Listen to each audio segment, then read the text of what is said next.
નમસ્કાર મિત્રો, આજે માતૃભાષા દિવસ એટલે માતૃભાષાનું મહત્વ વિશે બોલતા પહેલા હું થોડી મારી બે પંક્તિઓ આપને સમક્ષ કહીશ.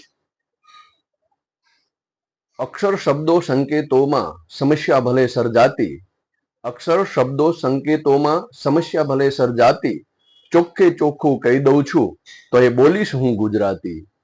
માતૃભાષા એટલે શું? માતૃભાષા એટલે માં જે શીખી હોય, માં જે ભાષા બોલતી હોય અને માં જે ભાષા શીખીને બીજાને શીખવાડે એટલે કે બાળકને શીખવાડે, બાળક પાસે બોલાવડાવે, એ ભાષા માતૃભાષા. ટૂંકમાં માં પાસેથી આપણે જે ભાષા શીખીએ છીએ એ માતૃભાષા. એટલે કે માં જે ભાષા બોલતી હોય છે એ ભાષા એના બાળકને બોલતા શીખવાડે છે, એના બાળક પાસે બોલાવડાવે છે, એ એની માતૃભાષા છે. બાળક નાનું હોય છે ત્યારથી એના ભાષા વિકાસના વિવિધ તબક્કાઓ હોય છે. નાનપણમાં બાળક છે એ માતા પાસેથી તૂટક અક્ષરોમાં, પછી થોડા થોડા શબ્દોમાં અને ત્યાર પછી થોડા થોડા વાક્યો બોલતા શીખે છે. એટલે કે એનું જે શબ્દ ભંડોળ છે એ શરૂઆતમાં ખૂબ ઓછું અને સીમિત હોય છે. બાળક શરૂઆતમાં નાના નાના અક્ષરો, ત્યાર પછી શબ્દો અને ત્યાર પછી વાક્યો એ શીખીને પછી ભાષા શીખતું થાય છે.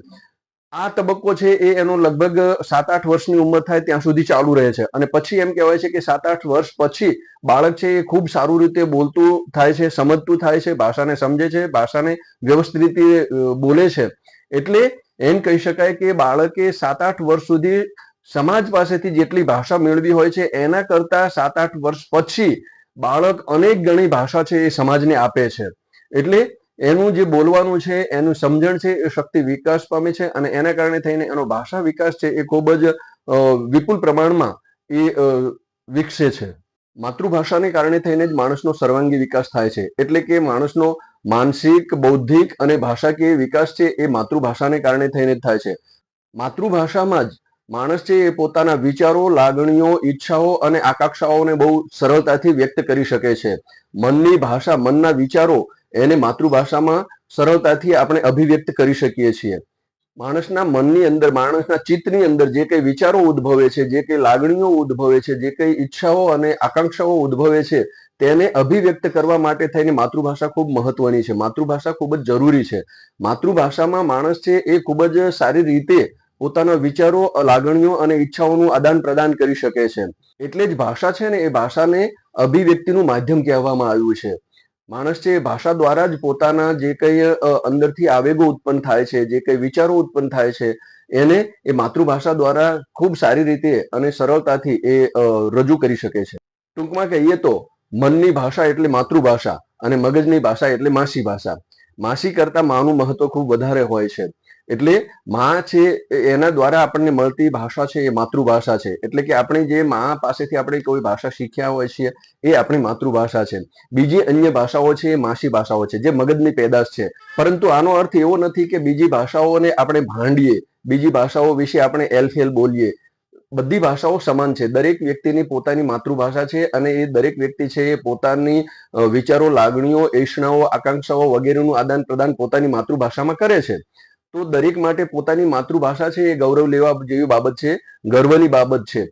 સર્વ ભાષા એ સરસ્વતી છે. સર્વ ભાષાનું સન્માન કરો, પણ શ્રેષ્ઠ તો પોતાની માતૃભાષાને જ ગણો. માતૃભાષા, માં અને માતૃભૂમિ આ ત્રણેય શ્રેષ્ઠ છે. એ ત્રણેયનું હંમેશા સન્માન થવું જોઈએ. એટલે કે ભલે ભણતરનું માધ્યમ બદલાય પણ સમજણનું માધ્યમ તો માતૃભાષા જ હોવું જોઈએ. એટલે જ સૌ પહેલા અન્ય ભાષાઓ કરતા પોતાની માતૃભાષા છે એને માણસે વળગી રહેવું જોઈએ. મારી પણ માતૃભાષાનું મહત્વ દર્શાવતી બે પંક્તિઓ છે કે ગમે તે રીતે ગમે તે ભાષાની ઉતારો આરતી, ગમે તે રીતે ગમે તે ભાષાની ઉતારો આરતી, પણ આ સૌમાં શ્રેષ્ઠ છે મારી માતૃભાષા ગુજરાતી. ભાષા એ માણસના ભાવોની અભિવ્યક્તિ અને સંસ્કૃતિની વાહક છે. માણસના અંદર જે કંઈ ભાવો પ્રગટે છે, જે કંઈ વિચારો પ્રગટે છે એને અભિવ્યક્ત કરવાનું સાધન છે એ ભાષા છે. ખાસ કરીને માતૃભાષા છે. એટલે માતૃભાષામાં માણસ છે એ પોતાના ભાવોની અભિવ્યક્તિ કરી શકે છે. પોતાની જે કંઈ સંસ્કૃતિ છે એની વાહક છે. એટલે કે સંસ્કૃતિ, સભ્યતા અને સંસ્કાર છે એ માણસના ભાષા દ્વારા જ વ્યક્ત થતા હોય છે. એક સંસ્કૃતિ બીજી સંસ્કૃતિમાં કઈ રીતે ભળે અથવા તો ભેળવી શકાય એ ભાષા દ્વારા આપણે રજૂ કરીએ છીએ. માણસના સંસ્કાર છે એ માણસ કઈ રીતે બોલે છે એના ઉપરથી પ્રગટ થતા હોય છે. માણસ સભ્ય છે કે કઈ રીતનો છે એ પણ એની ભાષા દ્વારા આપણે એને માપી શકીએ છીએ. તો આ રીતે માણસના સર્વાંગી વિકાસ સાથે છે એ ભાષા વિકાસ જોડાયેલો છે. દરેક ભાષક સમાજની અલગ અલગ માતૃભાષા હોઈ શકે છે. જેમ કે ગુજરાતી ભાષા, મરાઠી, પંજાબી, બંગાળી, સિંધી, ઉર્દુ વગેરે. એટલું જ નહીં, જે તે પ્રદેશમાં બોલાતી બોલીઓ પણ જે તે પ્રદેશની માતૃભાષા જ ગણી શકાય. જેમ કે ગુજરાત છે તો ગુજરાતની અંદર અનેક પ્રકારની બોલીઓ બોલાય છે. કચ્છી બોલી છે, સિંધી બોલી છે, ભીલી બોલી છે, એ જ રીતે કાઠિયાવાડી છે, સુરતી છે. તો આવી જુદી જુદી બોલીઓ છે એ પણ જે તે પ્રદેશની માતૃભાષા જ ગણી શકાય. આ દરેક બોલીઓને પણ પોતાનું આગવું મહત્વ છે. દરેક બોલીઓ છે એ ભેગી મળીને એમાંથી સારું સારું છે એ ગ્રહણ કરીને એક શિષ્ટ માન્ય ભાષા બને છે. અને એ આપણે ગુજરાતના લક્ષ્યમાં રાખીને કહીએ તો ગુજરાતી ભાષા છે એ આ રીતે જુદી જુદી ગુજરાતની બોલીઓ છે એની મળીને એક શિષ્ટ માન્ય ભાષા બનેલી છે. હવે પ્રશ્ન એ થાય કે માતૃભાષાનું મહત્વ કરવાની જરૂરત શા માટે પડી? કારણ એ એક છે કે આજે આપણે જોઈએ છીએ તો આધુનિક ટેકનોલોજીનો ખૂબ વિકાસ થઈ રહ્યો છે. સોશિયલ મીડિયાનો ખૂબ મોટો પ્રભાવ છે. વાહન વ્યવહારની સુગમતા ઘણી બધી વધી ગઈ છે. સંદેશા વ્યવહાર ખૂબ ઝડપી બન્યો છે. એની સાથે સાથે જ માણસના સંસ્કાર, સભ્યતા અને સંસ્કૃતિનું પણ આદાન પ્રદાન થવા લાગ્યું છે. અને એની સાથે સાથે ભાષાઓ પણ એકબીજાની સાથે ભળવા લાગી છે. આ બધા કારણોને કારણે થઈને ભાષા છે એ એક સંસ્કૃતિથી બીજી સંસ્કૃતિમાં, એક સભ્યતાથી બીજી સભ્યતામાં અને એક પ્રકારના સંસ્કારોમાંથી બીજા પ્રકારના સંસ્કારો એમાં ઝીલતા જોવા મળે છે. જેના કારણે થઈને ભાષા છે એ એક ભાષાની અંદર બીજી ભાષા છે એ ભળતી જોવા મળે છે. આજે વિશ્વની અંદર ઘણી બધી ભાષાઓ બોલાઈ રહી છે અને ખૂબ વિશ્વ છે સાંકડું થઈ રહ્યું છે. જેના કારણે થઈને ભાષાકીય વ્યવહારો છે એ ખૂબ સરળતાથી, ખૂબ ઝડપી રીતે એકબીજાની અંદર ભળતા જોવા મળી રહ્યા છે. અને આને કારણે થઈને એક કુદરતી એવો નિયમ છે કે જે શક્તિશાળી હોય એ ટકે અને જે નિર્બળ હોય એનો નાશ પામે.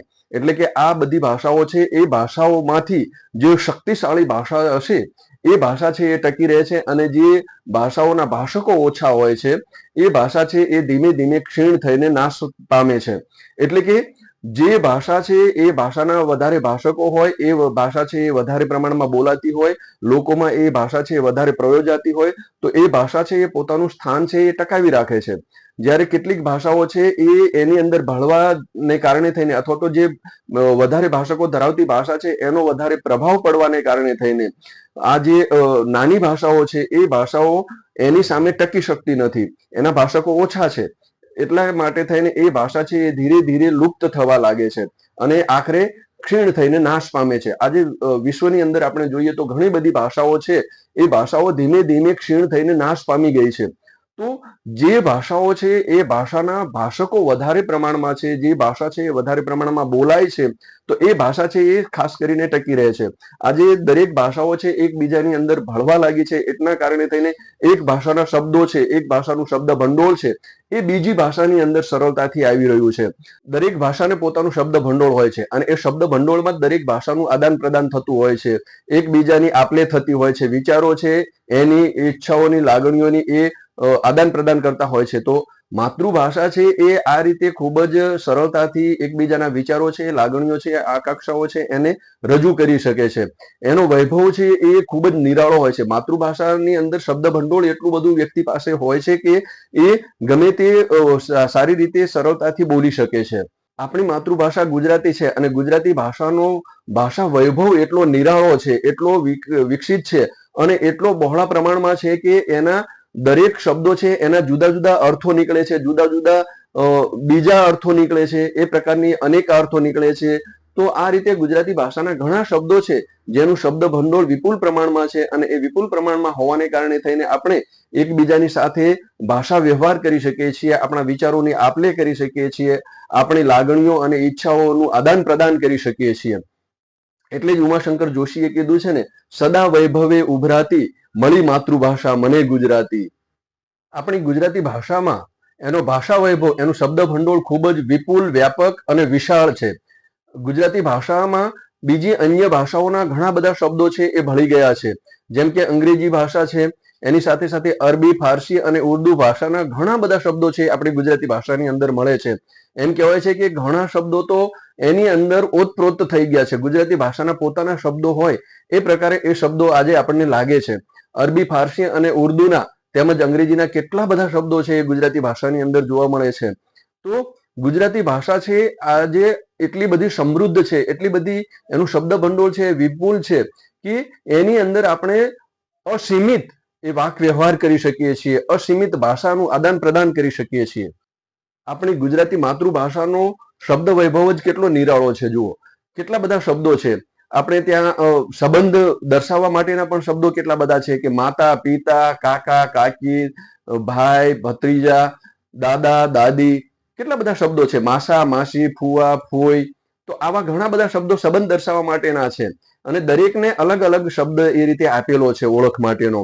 હવે આ જ શબ્દો છે એને તમે અમુક ભાષાની અંદર જુઓ અથવા તો વિદેશી ભાષાની અંદર જુઓ તો એના માટે ક્યાં એટલા બધા શબ્દો છે અને એની અંદર ક્યાં એટલા બધા ભાવ છે એ આપણને દર્શાવે છે. દરેક શબ્દ છે એની પાછળ એનો કંઈક જુદો જ અર્થ છે, જુદો જ ભાવ છે અને એ માતૃભાષા આપણી ગુજરાતી દ્વારા આપણને મળેલો છે અને એ ખૂબ જ મોટો વૈભવ છે આપણી પાસે.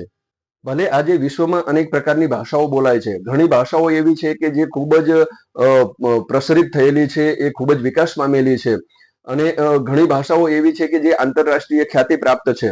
તો આવી ભાષાઓ છે એમાં લોકો છે પોતે આદાન પ્રદાન કરવાનું વિચારે છે, તો એમાં કોઈ વાંધો નથી, પરંતુ અન્ય ભાષાના પ્રભાવને સ્વીકારીને આપણે આપણી માતૃભાષાને પણ મહત્વ આપવું જોઈએ. આપણી માતૃભાષાને પણ જે કંઈ આપણે કરવા જેવું છે એ કરી છૂટવું જોઈએ. માતૃભાષાનું મહત્વ દર્શાવતી મારી બે પંક્તિઓ છે કે ફટ તારી વાણી, ફટ તારી લાગણી ને ફટ તારી આશા. ફટ તારી વાણી, ફટ તારી લાગણી ને ફટ તારી આશા. ગુજરાતી થઈ ગુજરાતી ના બોલે તો ફટ તારી ભાષા. જે ભાષાના માધ્યમથી આપણે આપણી વાત બીજાને સમજાવી શકીએ અને બીજાની વાત આપણે સમજી શકીએ એ જ સાચી ભાષા છે. ભાષા દ્વારા એકબીજાનું આદાન પ્રદાન થાય છે. આપણી માતૃભાષા ગુજરાતી છે એટલે ગુજરાતી ભાષામાં જ આપણે વાણી વ્યવહાર કરવો જોઈએ. એ ભાષાનું આદાન પ્રદાન છે એ ગુજરાતી ભાષામાં જ કરવું જોઈએ. બીજી વ્યક્તિ ગુજરાતી ભાષા સમજી શકે, ગુજરાતી ભાષાને સારી રીતે જાણી શકે એ પ્રકારે આપણો વ્યવહાર હોવો જોઈએ. એટલે જ કવિ ખલીલ ધનતેજવીએ કીધું છે ને, વાત મારી જેને સમજાતી નથી એ ગમે તે હોય ગુજરાતી નથી. કવિ નર્મદે તો કીધું છે ને, એ જ વાતથી ગજગજ ફૂલે મારી છાતી, એ જ વાતથી ગજગજ ફૂલે મારી છાતી, હું ને મારી ભાષા બંને છીએ ગુજરાતી. આપણા કવિ નર્મદે તો કીધું છે ને કે મને ફાંકડું અંગ્રેજી ન આવડવાનો અફસોસ નથી, પણ મને કડકડાટ ગુજરાતી આવડવાનો ગર્વ છે.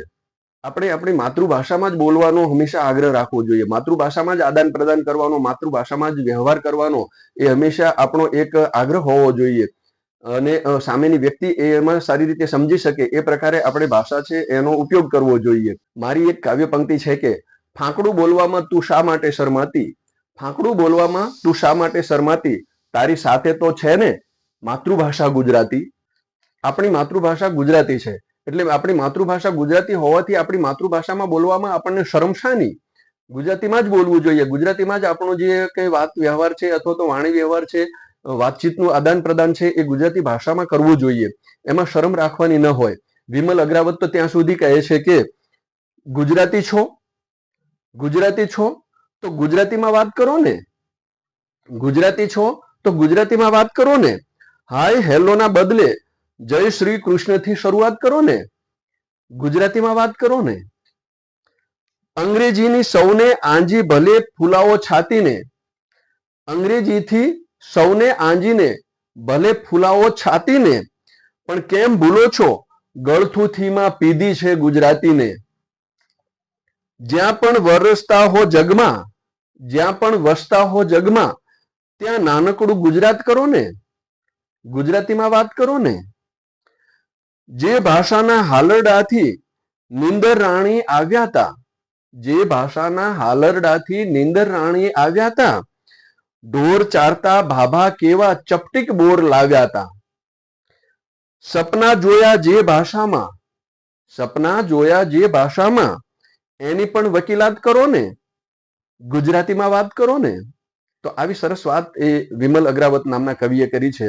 ગુજરાતી ભાષાને ધ્યાનમાં રાખીને, ગુજરાતી ભાષાના મહત્વને ધ્યાનમાં રાખીને ખૂબ સરસ વાત કરી છે. જ્યારે એક ભાષા પર બીજી ભાષાનું આક્રમણ થાય છે ત્યારે જે ઓછા ભાષકો ધરાવતી ભાષા છે અથવા તો જે ભાષાના ભાષકો ઓછી ભાષા બોલે છે એ ભાષાએ એ ટકી રહેવા માટે ખૂબ જ સંઘર્ષ કરવો પડતો હોય છે. અને આવું અત્યારથી નથી, પહેલેથી છે કે જ્યારે આપણે હિન્દુસ્તાનની અંદર જુદી જુદી ભાષાઓ બોલાતી હતી એ સમયથી શરૂઆતમાં આપણે ત્યાં જુદા જુદા વિદેશી આક્રમણકારો આવ્યા. જે વિદેશી આક્રમણકારો આવ્યા એ પોતાની સાથે પોતાની ભાષા પણ લઈ આવ્યા અને એ ભાષા એટલી બળવાન બનાવી, એમને સબળ બનાવી કે બીજી જે સ્થાનિક ભાષાઓ હતી એને એની સામે ટકી રહેવા માટે સંઘર્ષ કરવો પડ્યો. આપણે ત્યાં જે મુસ્લિમ શાસકો આવ્યા એ પોતાની સાથે અરબી ફારસી ભાષા લઈને આવ્યા. અરબી ફારસી ભાષાનું એટલું બધું પ્રભુત્વ હતું કે એની સામે આપણી ત્યારની જે સ્થાનિક ભાષાઓ હતી એને ટકી રહેવા માટે ખૂબ જ સંઘર્ષ કરવો પડ્યો. અરબી ફારસી અને અહીંની સ્થાનિક ભાષાઓને કારણે થઈને પછીથી ઉર્દુ ભાષાનો ઉદ્ભવ થયો. અહીંયા ઉર્દુ ભાષાનો પ્રાદુર્ભાવ થયો.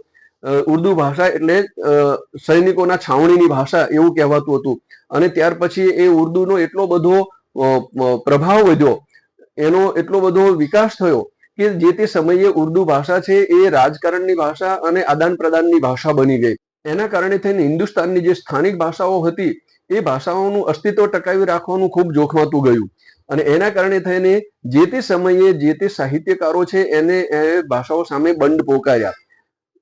એમ કહી શકાય કે ભાષાને જીવાડી રાખવા માટે થઈને, ભાષાને ટકાવી રાખવા માટે થઈને સાહિત્યકારોનું, સર્જકોનું અને પત્રકારોનું અથવા તો પત્રકારત્વનું ખૂબ મોટું પ્રદાન હોય છે. અને જે તે સમયે જે તે ભાષાને ટકાવી રાખવા માટે થઈને જે તે ભાષાનું સાહિત્ય છે એના સર્જકો છે એને એ ખૂબ મહેનત કરી છે, ખૂબ સંઘર્ષ કર્યો છે, ત્યારે એ ભાષાઓ છે એ ટકી છે. તેમના પછી વાત કરીએ તો સૌથી મોટા આક્રમણકારો અંગ્રેજો છે. અંગ્રેજોએ આવતાની સાથે જ ઘણા બધા ક્ષેત્રો ઉપર પોતાનો કબજો જમાવી દીધો અને સાથે સાથે પોતાની ભાષા પણ એ લાવ્યા હતા, એટલે અંગ્રેજી ભાષાનું પ્રભુત્વ ખૂબ જ વધ્યું. અંગ્રેજો આવ્યા એટલે સ્વાભાવિક રીતે જે એમની અંગ્રેજી ભાષા છે એ પણ સાથે લાવ્યા હતા. અંગ્રેજી ભાષા રાજ વ્યવસ્થા અને શાસનની વ્યવસ્થાના કારણે થઈને એ રાજવહીવટની ભાષા બની. એના કારણે થઈને ઘણા બધા લોકો છે અંગ્રેજીના સંસર્ગમાં આવ્યા, સંપર્કમાં આવ્યા અને અંગ્રેજી ભાષાનો ખૂબ જ વ્યાપક ફેલાવો થયો. એટલે અંગ્રેજી ભાષાનું પ્રભુત્વ પણ આપણે ત્યાં જોવા મળે છે. તેમ છતાંય આપણે આપણી ગુજરાતી ભાષા છે એને ટકાવી રાખી છે. એ બધી ભાષાઓની સામે સંઘર્ષમાં ઉતરીને, એની સામે બંધ પોકારીને પણ ગુજરાતી ભાષા છે એ હંમેશા ધબકતી રહી છે, જીવંત રહી છે.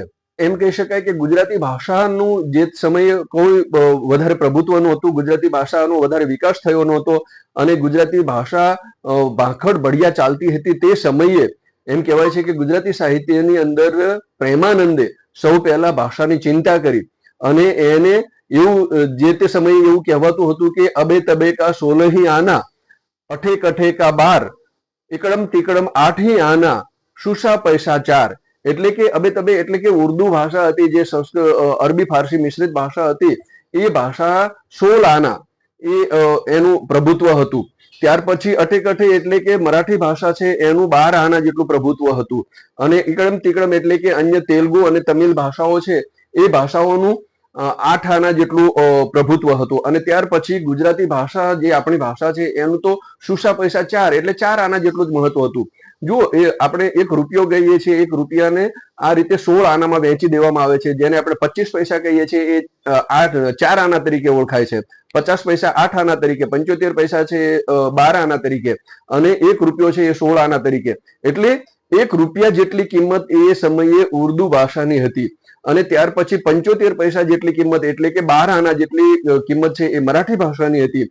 50 પૈસા જેટલી કિંમત એટલે કે 8 આના જેટલી કિંમત છે એ તેલુગુ ભાષાની હતી અને 4 આના જેટલી એટલે કે માત્ર નહિવત કિંમત અથવા તો નહિવત એનું પ્રભુત્વ એ ગુજરાતી ભાષાનું હતું. અને એ સમયે પ્રેમાનંદે આ બધું જોયું, એમણે વિચાર્યું એટલે પ્રેમાનંદે પ્રતિજ્ઞા લીધી કે જ્યાં સુધી મારી ગુજરાતી ભાષા છે એનું પ્રભુત્વ નહીં જળવાય, જ્યાં સુધી ગુજરાતી ભાષા છે એનું માન સન્માન નહીં જળવાય અને ગુજરાતી ભાષાનો જ્યાં સુધી વિકાસ ના થાય ત્યાં સુધી હું મારા માથે પાઘડી નહીં પહેરું. અને પછી પ્રેમાનંદે કાયમ માટે થઈને જીવનભર માથે પાઘડી નથી પહેરી અને ગુજરાતી ભાષાનો વિકાસ કરવા માટે થઈને ખૂબ પ્રયત્નો કર્યા છે.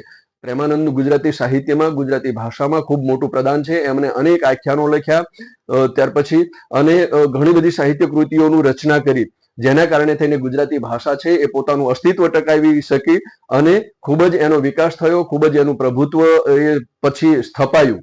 તો આમાં પ્રેમાનંદનો ખૂબ મોટો ફાળો છે ગુજરાતી ભાષાને ટકાવી રાખવા માટે થઈને. ત્યાર પછી આપણે વાત કરીએ ઈસવીસન 1863ની. તો 1863માં ગુજરાત વર્નાક્યુલર સોસાયટી જ્યારે ચાલતી હતી તે સમયે વડોદરાની અંદર ખંડેરાવ ગાયકવાડનું રાજ્ય ચાલતું હતું અને ખંડેરાવ ગાયકવાડનું રાજ્ય એટલું બધું વિસ્તર્યું, ગુજરાતમાં વિસ્તરેલું હતું કે ત્યાં આગળ મરાઠી ભાષાનું ખૂબ જ મોટું પ્રભુત્વ હતું. મરાઠી ભાષાને ખૂબ મોટું માન સન્માન આપવામાં આવતું હતું અને ગુજરાતી ભાષા છે એનું કોઈ જ પ્રભુત્વ નહોતું, એને કોઈ માન સન્માન નહોતું. એટલા માટે થઈને ગુજરાત વર્નાક્યુલર સોસાયટી તરફથી દલપતરામ છે એ ગુજરાતી વાણી રાણીના વકીલ બનીને ખંડેરાવ ગાયકવાડ પાસે જાય છે અને ગુજરાતી ભાષાના વિકાસ માટે થઈને એની વાત કરે છે. એ પણ ખૂબ સાંભળવા જેવું છે, ખૂબ સમજવા જેવું છે કે દલપતરામે કેટલા એ સમયે પ્રયત્નો કર્યા છે ગુજરાતી ભાષાને ટકાવી રાખવા માટે થઈને, ગુજરાતી ભાષાનો વિકાસ કરવા માટે થઈને, ગુજરાતી ભાષાનું પ્રભુત્વ એ ગુજરાતની અંદર જળવાઈ રહે એના માટે થઈને દલપતરામ છે એ ગુજરાતી ભાષાના વકીલ બનીને એને ટકાવવા માટે થઈને ખંડેરાવ ગાયકવાડ છે એની પાસે જાય છે અને વાત કરે છે. એ સમયે કહે છે કે ચૌટામાં લૂંટાણી મહારાણી ગુજરાતી વાણી, ચૌટામાં લૂંટાણી મહારાણી ગુજરાતી વાણી, જાણી તેનું દુઃખ ઘણો દિલદાર દિલ છું. હિન્દીને મરાઠી હાલ પામી છે પ્રતાપ પૌઢ, હિન્દીને મરાઠી હાલ પામી છે પ્રતાપ પૌઢ, સ્વદેશી શિથિલ રહી તે દેખી શિથિલ છું. કહે દલપતરામ રાજા અધિરાજ સુણો, કહે દલપતરામ રાજા અધિરાજ સુણો, રૂડી ગુજરાતી વાણી રાણીનો વકીલ છું. એટલે દલપતરામે જ્યારે પોતાના મનમાં એવું થયું કે ગુજરાતી ભાષા છે એ તો મહારાણી છે અને એ હાલ અત્યારે એનું કોઈ પ્રભુત્વ રહ્યું નથી, એનું કોઈ માન સન્માન જળવાતું નથી, એટલે કે છે કે ચૌટામાં લૂંટાણી મહારાણી ગુજરાતી વાણી, એટલે કે એ સમયે ગુજરાતી વાણી એટલે કે ભાષા છે એ ચૌટામાં એ લૂંટાઈ રહી હતી અને એ જાણીને દલપતરામને દુઃખ થયું હતું, ખૂબ જ દુઃખ લાગ્યું. હિન્દી ને મરાઠી હાલ, એ સમયે હિન્દી અને મરાઠીનું ખૂબ જ સારું એવું પ્રભુત્વ હતું, એને ખૂબ જ સારું માન સન્માન હતું. એટલે કે છે કે હિન્દી ને મરાઠી ને હાલ પામી છે પ્રતાપ પૌઢ, એ ખૂબ જ માન સન્માન પામેલી હતી. સ્વદેશી શિથિલ રહી, એટલે કે પોતાની જે ગુજરાતની ભાષા છે, ગુજરાતી ભાષા છે એ ખૂબ જ શિથિલ હતી એ સમયે અને એ દીખીને હું પણ શિથિલ છું. દલપતરામને એમ થાય છે કે આ બધું જોઈને મને ખૂબ દુઃખ લાગે છે, દુઃખ થઈ રહ્યું છે એમ. અને એટલે દલપતરામ કહે છે કે કહે દલપતરામ રાધા અધિરાજ સુણો, રૂડી ગુજરાતી વાણી રાણીનો વકીલ છું. એટલે કે મારી ગુજરાતી ભાષા છે એને પણ એટલું માન સન્માન મળવું જોઈએ, એ પણ એટલી વિકાસ પામવી જોઈએ, તો આના પ્રત્યે તમે થોડું ધ્યાન આપો. આવું એક રાવ છે એ વડોદરાના ખંડેરાવ ગાયકવાડ આગળ દલપતરામે નાખી હતી, એક ફરિયાદ કરી હતી. એ સમયે દલપતરામે 30 પાનાનું ગુર્જરી વાણીવિલાસ નામનું કાવ્ય લખ્યું હતું અને એ કાવ્યની અંદર ગુજરાતી ભાષા છે એની સ્થિતિ શું છે અને એમાં શું કરવા જેવું છે એના વિશે વાત કરી હતી. દલપતરામે આ કવિતાની અંદર જે વાત કરી છે એ ખૂબ જ સમજવા જેવી અને સાંભળવા જેવી છે. એ સમયે ગુજરાતી ભાષાની શું સ્થિતિ હતી એના વિશે વાત કરે છે અને મહારાજને પણ વિનંતી કરતા કહે છે કે છો રાજા ગુજરાતના લઈ તેનું ધનધાન, ભાષા માની મરાઠીને દ્યો છો મોટું માન, દિલગીર રહે છે ગુર્જરી સજે નહીં શણગાર, એનું દુઃખ ઉચ્ચરવા આવ્યો છું આ વાર. જો કેટલી સરસ મોટી વાત કરી છે. એ સમયે ગુજરાતી ભાષાની શું સ્થિતિ હતી અને એ ખંડેરાવ ગાયકવાડ છે એમની પાસે કેવી વિનંતી કરે છે. એમની વિનંતી કરતા કહે છે કે છો રાજા ગુજરાતના, તમે ગુજરાતના રાજા છો, તેનું ધનધાન લ્યો છો, એટલે કે જે કઈ કમાણી કરો છો, જે કઈ તમે સંપત્તિ ભેગી કરી છે એ ગુજરાતની ભેગી કરી છે. તેમ છતાં ભાષા માની મરાઠીને, તમે મરાઠી ભાષાને ખૂબ માન સન્માન આપ્યું છે, એનું ખૂબ જ પ્રભુત્વ જળવાઈ રહે એવું કામ કરો છો. દ્યો છો મોટું માન, એટલે કે મરાઠી ભાષાને ખૂબ મોટું તમે માન આપી રહ્યા છો. દિલગીર રહે છે ગુર્જરી, ગુર્જરી એટલે ગુજરાતી ભાષા, ગુજરાતી ભાષા દિલગીર છે એટલે એને માન સન્માન મળતું નથી, એના વિકાસ માટે કોઈ પ્રયત્નો થતા નથી. એટલા માટે થઈને કે છે દિલગીર રહે છે ગુર્જરી સજે નહીં શણગાર, એને કોઈ જ માન સન્માન મળતું નથી. એનું દુઃખ ઉચ્ચરવા આવ્યો છું આ વાર, એટલે કે એનું દુઃખ એટલે કે એની જે કહાની છે એ કહેવા માટે થઈને હું આવ્યો છું. કવિ દલપતરામે વડોદરાના ખંડેરાવ ગાયકવાડને માતૃભાષા ગુજરાતી છે એના સન્માન માટે થઈને, એના સંરક્ષણ, સમાર્જન અને સંવર્ધન માટે થઈને વિનંતી કરી, પરંતુ કહેવાય છે કે ખંડેરાવ ગાયકવાડે એમની વિનંતીને બહુ ધ્યાને ન લીધી. એટલે દલપતરામને થયું કે મારી માતૃભાષા ગુજરાતી છે એનું માન સન્માન જળવાય, એનો વિકાસ થાય, એટલા માટે મારે જ પ્રયત્નો કરવા પડશે. ગુજરાતી ભાષાના વિકાસ માટે થઈને, ગુજરાતી ભાષાના સંરક્ષણ, સમાર્જન અને સંવર્ધન માટે થઈને દલપતરામે પોતે જ પ્રયત્નો શરૂ કર્યા. એટલે દલપતરામે કીધું છે કે આવ ગીરા ગુજરાતી તને અતિ શોભિત હું શણગાર સજાવું, આવ ગીરા ગુજરાતી તને અતિ શોભિત હું શણગાર સજાવું, જાણની પાસ વખાણ કરાવું, ગુણીજન પાસે કીર્તિ ગજાવું. આ રીતે દલપતરામે ગુજરાતી ભાષા માટે થઈને જે પ્રયત્નો કરવાના હતા એની શરૂઆત કરી. દલપતરામે ગુજરાતી ભાષા સાહિત્ય ક્ષેત્રે ખૂબ બહોળું પ્રદાન કર્યું છે, ઘણું બધું સાહિત્ય સર્જન કર્યું છે અને એના કારણે થઈને આજે ગુજરાતી ભાષા છે એ ઉજળી છે. આપણે ગુજરાતી ભાષાની વાત કરીએ તો ગુજરાતી ભાષાના વિકાસમાં ગુજરાતી સાહિત્યનો ખૂબ મોટો ફાળો છે. ગુજરાતી સાહિત્યએ ખૂબ મોટું પ્રદાન આપ્યું છે ગુજરાતી ભાષાના વિકાસ માટે થઈને. આપણે શરૂઆતથી જોઈ શકીએ કે ગુજરાતી ભાષાની શરૂઆત થઈ અથવા તો ગુજરાતી ભાષાના બીજ જ્યાં રોપાયા છે એવા હેમચંદ્રાચાર્ય ત્યાંથી માંડીને અત્યાર સુધીના જે આપણા સર્જકો છે, કવિઓ છે, સાહિત્યકારો છે, એમણે ઘણું બધું પ્રદાન આપ્યું છે ભાષાના વિકાસ માટે થઈને. હેમચંદ્રાચાર્ય સિદ્ધહેમ શબ્દાનુશાસન નામનો ગ્રંથ આપ્યો અને એની અંદર સિદ્ધહેમના દુહાઓ આપ્યા. એની અંદર ગુજરાતી ભાષાના એમ કે મૂળ જોવા મળે છે. અને ત્યાર પછી આપણે ત્યાં ઘણા બધા કવિઓ થઈ ગયા. મધ્યકાલીન ગુજરાતી સાહિત્યમાં જોઈએ તો નરસિંહ મહેતા, મીરાબાઈ, ભાલણ, અખો, પ્રેમાનંદ, શામળ, નાકર, કેટલા બધા કવિઓ છે, કેટલા બધા સાહિત્યકારો, સર્જકો એ આપણને એ સમયના જોવા મળે છે. ખાસ કરીને તો આ લોકોને આપણે એમ કહી શકીએ કે સર્જકો અથવા તો સાહિત્યકારો નહીં, પરંતુ એ સંત કવિઓ હતા.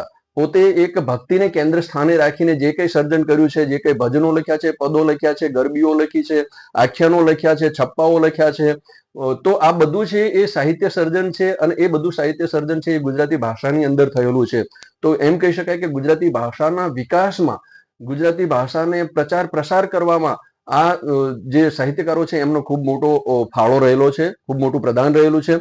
ત્યાર પછી મધ્યકાલીન સાહિત્ય પછી આપણે અર્વાચીન સાહિત્યમાં આવીએ તો ત્યારે પણ દલપતરામે, જેમ આપણે અગાઉ વાત કરી એમ, દલપતરામે ગુજરાતી ભાષાના વિકાસ માટે થઈને, એના સંવર્ધન, સમાર્જન અને સંરક્ષણ માટે થઈને ખૂબ મોટા પ્રયત્નો કર્યા છે.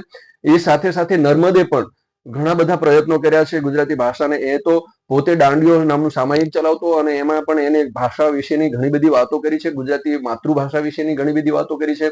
નર્મદે તો ઘણા બધા સાહિત્ય સ્વરૂપોમાં પહેલ કરી છે. એને પહેલી આત્મકથા લખી છે, પહેલો ઇતિહાસ લખ્યો છે, પહેલી પ્રકૃતિ કવિતા લખી છે. તો આવો ઘણું બધું પહેલ એ નર્મદે કરી છે.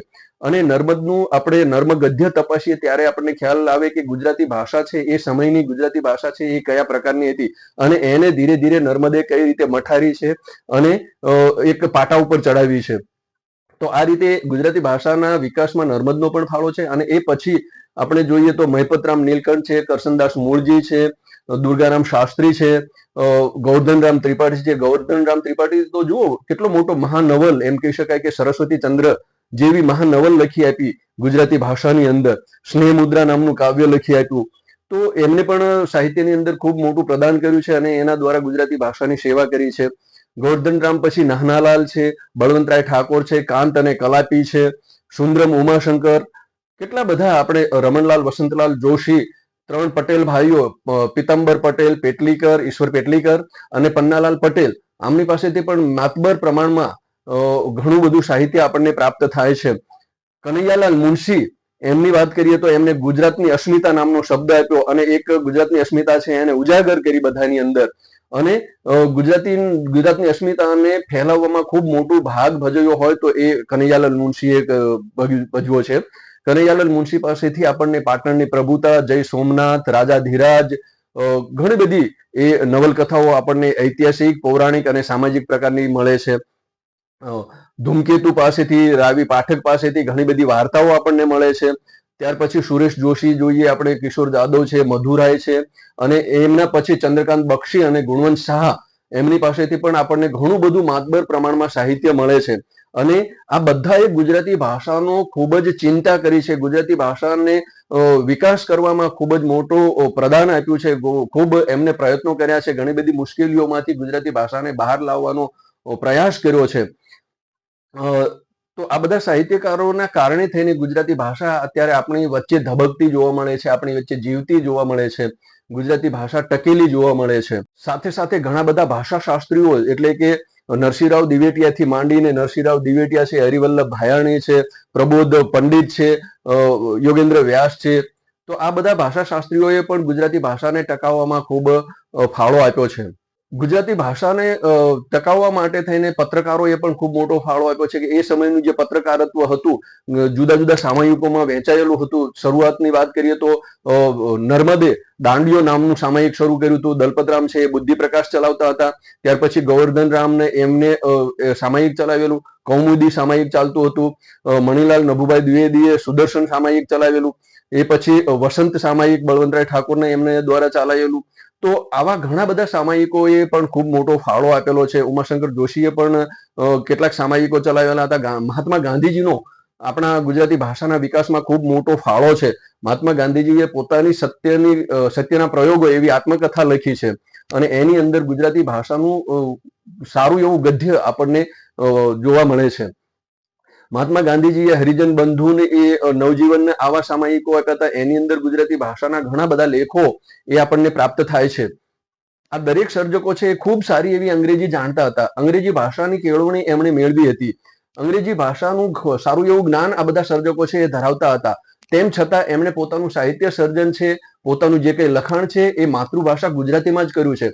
ખાસા એવા ગ્રંથો છે એ ગુજરાતી ભાષાની અંદર એમણે આપ્યા છે.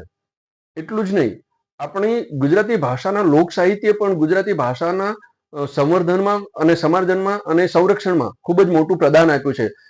લોકોના કંઠે સચવાયેલું, લોકોના કંઠે જળવાયેલું લોક સાહિત્ય છે એને ભાષાનો વિકાસ ખૂબ જ ઝડપી અને વેગવંતો બનાવ્યો છે. લોકો છે એકબીજાના લોક સાહિત્ય દ્વારા ભાષાનું આદાન પ્રદાન કરતા હતા અને ઘણા બધા લોકગીતો છે, લોકકથાઓ છે, લોક વાર્તાઓ છે એ લોક કંઠે જળવાયેલા હતા અને લોકકંઠે જળવાયેલા હતા એટલા માટે સીધા થઈને એક કંઠથી બીજા કંઠ સુધી પહોંચી શકતા હતા અને એના કારણે થઈને ગુજરાતી ભાષા છે એનો વિકાસ છે એ ખૂબ જ પ્રસિદ્ધિ પામ્યો છે બહોળા પ્રમાણમાં. ગુજરાતી ભાષાના આપણે મરસિયા જ જોઈ લો. આ મરસિયા બીજી ભાષામાં આપણને આ રીતે જોવા મળે ખરા? એટલું જ નહીં, આપણે ગુજરાતી ભાષાના હાલરડા જુઓ, વ્રત ગીતો જુઓ, લોકગીતો જુઓ, કેટલા અદ્ભુત છે અને કેટલા જુદી જુદી રીતે આપણને જોવા મળે છે. માતૃભાષાની અંદર હાલરડું ગવાતું હોય તો બાળક છે ટપ દઈને ઝટ દઈને સૂઈ જાય એ પ્રકારનું આપણને હાલરડું સાંભળવા મળે. તો આ માતૃભાષાનો પ્રભાવ છે. ભાષા અને સાહિત્યના ઘણા બધા ગ્રંથોને સાચવવામાં સંત કવિઓનો અને ઘણા બધા મહાપુરુષોનો ખૂબ મોટો ફાળો છે. જે સમયે મુસ્લિમ આક્રમણકારો હતા એ ખાસ કરીને આ રીતે પુસ્તકો હતા અથવા તો જે પુસ્તકાલયો હતા એનો નાશ કરતા હતા. તો ઘણા બધા સંત કવિઓએ અથવા તો આ મહાપુરુષોએ એવા પુસ્તકો, જે સારા સારા પુસ્તકો હોય એને સંતાડી રાખ્યા હતા અને છાનામાના છુપી રીતે એ સાહિત્ય સર્જન કરતા હતા અને એ રીતે ગુજરાતી ભાષા છે એને જાળવી રાખી છે. અન્ય ભાષાના આક્રમણ સામે માતૃભાષાનું મંડન કરી શકે અને અન્ય ભાષાનું ખંડન કરી શકે એવા આપણી ભાષાના, આપણી માતૃભાષાના સર્જકો, નવલકથાકારો, કવિઓ, આ સાહિત્યકારો એ ખૂબ ઓછા જોવા મળે છે. એવું નથી કે સાહિત્યકારો અથવા તો સર્જકો છે એ માતૃભાષા વિશે લખતા નથી અથવા તો એના વિશે કંઈ બોલતા નથી, પણ બહુ ઓછા છે. આપણે ત્યાં ખૂબ અછત એ જોવા મળે છે. આ પ્રકારના સાહિત્યકારો છે, સર્જકો છે. બહુ જૂજ પ્રમાણમાં એવા કોઈક લેખકો છે, એવા કોઈક સર્જકો છે જે માતૃભાષાની ચિંતા કરે છે. માતૃભાષા વિશે એ પ્રકારની ચિંતા કરતા આપણા સર્જક એ ચંદ્રકાંત બક્ષીએ બહુ સરસ વાત કરી છે. આ વાત સાંભળવા જેવી અને સમજવા જેવી છે. ચંદ્રકાંત બક્ષીએ શું કીધું છે એ સાંભળો. આપણી ભાષાના આટલા બધા કવિઓ સ્ત્રૈણ કેમ છે? કવિતાથી પોરસત્વ, વીરત્વ ફેંકી શકે એવા કવિઓ કેમ દેખાતા નથી? સુવાળી સુવાળી દાઢી છોલેલા, ચશ્મામાંથી ઘુવડ જેવી તગતગતી આંખોએ તાકી રહેલા જબ્બાધારીઓએ કવિતાની ઘોર ખોદી નાખી છે. પહેલા પદ્ય અને પછી ગદ્યમાં આ પ્રાસવાદીઓએ ભયંકર આતંક ફેલાવ્યો છે. ભરપૂર આત્મવિશ્વાસથી આ લોકો જાત જાતના પ્રાસ ભભરાવતા રહે છે અને મુગ્ધ વાચકો અહોભાવથી નિરીખ્યા કરે છે. નબળા ગોઠવણબાજ કવિઓ ટોચના સ્થાને પહોંચી ગયા છે અને મામકા અને પાંડવો વચ્ચે ભાષા શહીદ થઈ રહી છે. તો આ કેટલી મોટી વાત એ ચંદ્રકાંત બક્ષીએ કરી છે. અત્યારે હાલ પણ ગુજરાતી ભાષામાં અનેક પુસ્તકો લખાઈ રહ્યા છે. કવિતા ક્ષેત્રે, નવલકથા ક્ષેત્રે, વાર્તા ક્ષેત્રે, નિબંધ ક્ષેત્રે ઘણા બધા પુસ્તકો આપણને પ્રાપ્ત થઈ રહ્યા છે. પરંતુ એમ એટલું ચોક્કસ કહી શકાય કે જે રીતે પહેલા સાહિત્ય સર્જન થતું હતું, જે સ્વરૂપોમાં સાહિત્ય સર્જન થતું હતું, એ પ્રકારે અત્યારે ગુજરાતી સાહિત્યની અંદર સાહિત્ય સર્જન થતું જોવા મળતું નથી. ક્યાંક ક્યાંક આપણને કવિતાનો વધારે ફૂલેલો ફાલેલો જોવા મળે છે, પરંતુ જે પ્રકારની નવલકથાઓ જોઈએ, જે પ્રકારની વાર્તાઓ જોઈએ, જે પ્રકારના નિબંધો જોઈએ, એ આપણને અત્યારે એટલા પ્રમાણમાં અને એટલા સારા પ્રમાણમાં આપણને પ્રાપ્ત થતા નથી. એ એક ચિંતાનો વિષય છે. એટલે એમ કહી શકાય કે ગુજરાતી માતૃભાષાનો જો વિકાસ કરવો હશે, ગુજરાતી માતૃભાષાનું સંરક્ષણ, સંવર્ધન અને સમાર્જન કરવું હશે, તો આપણે સૌએ સાથે મળીને ગુજરાતી ભાષાનો વિકાસ થાય એવા પ્રયત્નો કરવા પડશે. ગુજરાતી ભાષા છે એ બધામાં ધબકતી રહે. ગુજરાતી ભાષામાં આપણે બોલીએ, લખીએ, વાંચીએ, સાંભળીએ એવા પ્રયત્નો કરીએ તો ગુજરાતી ભાષા છે એ અવશ્ય સામાજિક મોભો પ્રાપ્ત કરશે અને ખૂબ ઊંચું સ્થાન પ્રાપ્ત કરશે અને ખૂબ લાંબો સમય ટકી શકે એ પ્રકારે એ જીવંત રહેશે અને ધબકતી રહેશે. જો કે આપણી પાસે ભલે અંગ્રેજી ભાષા હોય, અરબી, ફારસી અને ઉર્દુ ભાષાના શબ્દો હોય, તેમ છતાંય આપણી માતૃભાષા એ આપણી માતૃભાષા છે. આપણી માતૃભાષાનું ભાષા વૈભવ, એનું શબ્દ ભંડોળ વિપુલ, વ્યાપક અને ખૂબ જ વિશાળ પ્રમાણમાં છે. એટલા માટે થઈને એક કવિ ખૂબ સરસ વાત કહે છે કે ગુજરાતીમાં કોઈ મને પૂછે કે કેમ છે, ગુજરાતીમાં કોઈ મને પૂછે કે કેમ છે, તો લાગે હજુય જીવન હેમખેમ છે. અંગ્રેજી હિન્દી સાથે કરી લઉં છું ફ્લર્ટ હજી હું, અંગ્રેજી હિન્દી સાથે કરી લઉં છું ફ્લર્ટ હજી હું, ગુજરાતી મારો પહેલો અને છેલ્લો પ્રેમ છે. ગુજરાતી મારો પહેલો અને છેલ્લો પ્રેમ છે. અંગ્રેજો આવ્યા એટલે એમની સાથે અંગ્રેજી ભાષા આવી. અંગ્રેજી ભાષાનો આપણે ત્યાં ખૂબ મોટો પ્રભાવ રહ્યો. એના કારણે થઈને ગુજરાતી મિશ્રિત ઇંગ્લિશ, જેને આપણે ગુજ ઇંગ્લિશ પણ કહીએ છીએ, તો એ રીતની ભાષા પણ આપણે ત્યાં જોવા મળી. અત્યારે અંગ્રેજી માધ્યમનું અથવા તો અંગ્રેજી મીડિયમ, જેને ઇંગ્લિશ મીડિયમ કહીએ છીએ, એનું પણ ખૂબ મોટું પ્રભુત્વ રહેલું છે. દરેક માતા પિતા એવું ઈચ્છે છે કે પોતાનું બાળક છે અંગ્રેજી માધ્યમની સ્કૂલમાં ભણે, અંગ્રેજી મીડિયમમાં ભણે અને ખૂબ સારું એવું અંગ્રેજી લખતા વાંચતા અને બોલતું થાય. પણ એના કારણે થઈને ક્યારેક એવું થાય છે કે બાળક છે સંપૂર્ણ રીતે અંગ્રેજી ભાષા પણ શીખી શકતું નથી અને સારી રીતે પોતાની માતૃભાષા પણ સમજી શકતું નથી. એટલે બંને ભાષા છે એ મિશ્રિત થઈ જાય છે અને એના કારણે થઈને ક્યારેક ગોટાળો ઊભો થવાનું પણ સંભવ થાય છે. એક કવિએ બહુ સરસ વાત કરી છે એ કવિતા દ્વારા કે એમાં અંગ્રેજી ભાષા અને ગુજરાતી ભાષાનું કઈ રીતે સંમિશ્રણ જોવા મળે છે. એની વાત કરતા કહે છે કે ઈરા શીખતી અંગ્રેજી ને ગીરા શીખતી ગુજરાતી, ઈરા શીખતી અંગ્રેજી ને ગીરા શીખે ગુજરાતી, પોપટ ચાંચને રેડ કહે એક, બીજી કહેતી રાતી. એકની પાસે પૈસા તો વળી, એકની પાસે પૈસા તો વળી, બીજી પાસે મની, પહેલી બોલે મધ ત્યારે, બીજી બોલે હની. તો જો આમાં ગુજરાતી ભાષાના શબ્દો અને અંગ્રેજી ભાષાના શબ્દો છે એ કઈ રીતે મિશ્રિત થયેલા છે એ આપણે આ કવિતા દ્વારા જોઈ શકીએ છીએ. આ જ રીતે એક અત્યારના માતા પિતાને ધ્યાનમાં રાખીને એક સરસ મજાનો નાનો એવો પેરેગ્રાફ છે, એ પણ હું આપને સમજાવું. બેટા જલ્દીથી વેકઅપ થઈ જા, બ્રેકફાસ્ટ કરીને લે અને લર્ન કરવા માંડ. યસ્ટરડે તારી એક્ઝામ સ્ટાર્ટ થાય છે. જો તું લર્ન નહીં કરે તો બેક રહી જઈશ અને તારા ફ્રેન્ડ્સ ફોરવર્ડ થઈ જશે. તો ફાસ્ટ ફાસ્ટ બાથ લઈ ફ્રેશ થઈ જા. જો મેં તારા માટે હોટ હોટ થેપલા બનાવ્યા છે અને ચા પણ કોલ્ડ થઈ રહી છે. આવું એક મમ્મી એને અંગ્રેજી માધ્યમમાં ભણતા બાળકની સાથે વાત કરી રહી છે. આને આપણે શું કહીશું?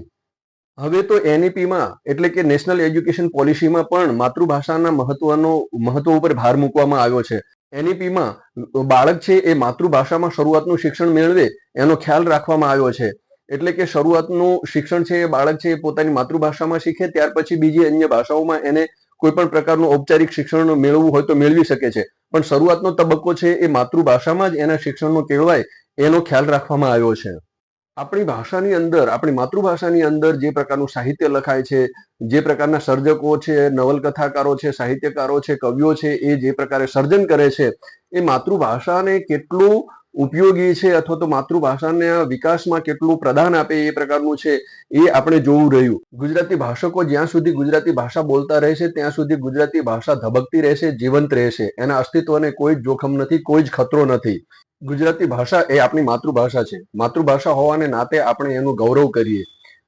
ગુજરાતી ભાષા બોલવાનો, સાંભળવાનો, લખવાનો અને વાંચવાનો પ્રયાસ કરીએ અને ગુજરાતી ભાષામાં જેમ બને તેમ વધારે આપણે આદાન પ્રદાન કરીએ, વાણી વ્યવહાર કરીએ અને ગુજરાતી હોવાનું એક ગર્વ લઈએ.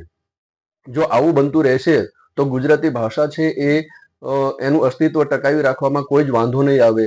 ગુજરાતી ભાષાનું અસ્તિત્વ પહેલા પણ હતું, અત્યારે પણ છે અને કાયમ માટે પણ રહેશે. જો આપણા સહિયારા પ્રયત્નો હશે, આપણે સૌ સાથે મળીને ગુજરાતી ભાષાના વિકાસમાં પ્રદાન આપીશું, પોતાનો ફાળો આપીશું, તો ગુજરાતી ભાષા છે એ ચોક્કસ એક મજબૂત સ્થાન પ્રાપ્ત કરી શકે છે. આપણે સૌ સાથે મળીને ગુજરાતી ભાષાના વિકાસમાં પ્રદાન આપીશું, ગુજરાતી ભાષાના વિકાસમાં આપણો ફાળો આપીશું, તો ગુજરાતી ભાષા છે એ ખૂબ સારું એવું મોભાદાર સ્થાન પ્રાપ્ત કરી શકે છે. અત્યારે પણ ગુજરાતી ભાષાનું ખૂબ મોટું અને મોભાદાર સ્થાન છે અને રહેવાનું છે, એમાં કોઈ બેમત નથી. પરંતુ ગુજરાતી ભાષાને આ રીતે સતત આપણે ચાહતા રહેવું પડશે, સતત એનું સમાર્જન કરતા રહેવું પડશે, ગુજરાતી ભાષામાં સતત આપણો આદાન પ્રદાન કરતા રહેવું પડશે, વાણી વ્યવહાર કરતા રહેવું પડશે, તો ગુજરાતી ભાષા છે એ મને લાગે છે કે એને કોઈ વાંધો આવે એમ નથી. આવો આપણે સૌ સાથે મળી ગુજરાતી ભાષાનું ગૌરવ કરીએ, ગુજરાતી ભાષાનું સંરક્ષણ, સંવર્ધન અને સમાર્જન કરીએ અને સૌ ગર્વથી કહીએ કે હું ગુજરાતી છું. છેલ્લે કવિ રમેશ આચાર્યએ લખેલી એક કાવ્ય પંક્તિ બોલીને હું મારી વાણીને વિરામ આપું છું. અહીંયા આગળ હું વિરમું છું. એમણે કીધું છે કે હું છું ને મારી ભાષા છે, હું છું ને મારી ભાષા છે, કંઈક થશે એવી આશા છે. અને આવું કંઈક થશે એવી આશા સાથે આપણે અહીંયા આગળ આપણી મારી વાણીને વિરામ આપું છું. આભાર.